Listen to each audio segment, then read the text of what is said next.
diamétralement opposés mais tout aussi crédibles.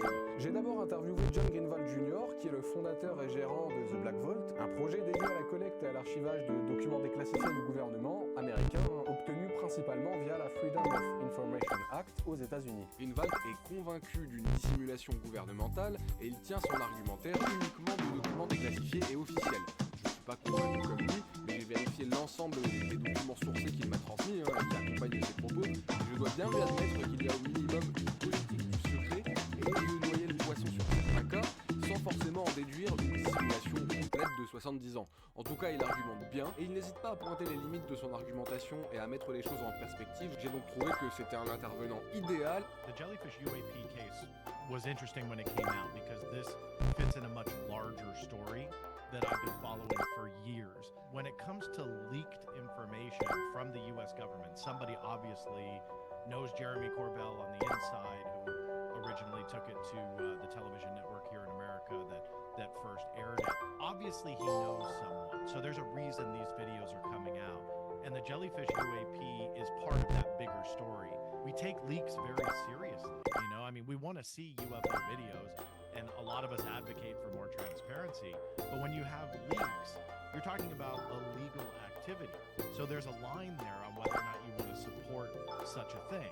Now, my opinion out of it, that's what we're dealing with. Somebody or some people are leaking these cases out. With the jellyfish UAP, what's interesting about it is, in my opinion, skeptics and debunkers, as they label themselves, were able to jump right on top of this and say, look, there's nothing extraordinary about this video, and how it was portrayed to us, how it was described by Jeremy Corbell of the television network here in America was inaccurate, and it was provably inaccurate when it came to some of the going on, those types of details were not accurate.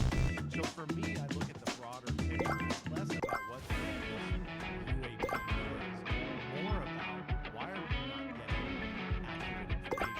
Because the bottom line for me, after years of documentaries, all sorts of there's something Is it like cover up?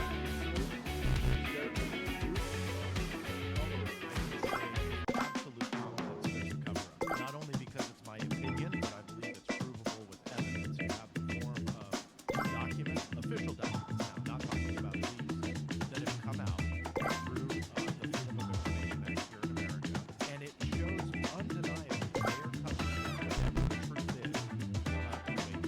We're talking about the cover-up. Is it like national agencies such as the Snowden case? Is it like government? Where did it start it? And who is implicated? I think it's definitely the U.S. government covering this up. I believe that the powers that be within our government, within our intelligence community, within these intelligence agencies, they, for decades, have thought that this is so serious and such a threat to national security that they want to lie about it, they want to cover up everything about it. And back then, in the 40s and 50s, when they were researching this, they determined then that the investigation, what we all kind of call Project Blue Book, but there was a few names for it, Project Sign, Project Grudge, ultimately Project Blue Book is what we all know.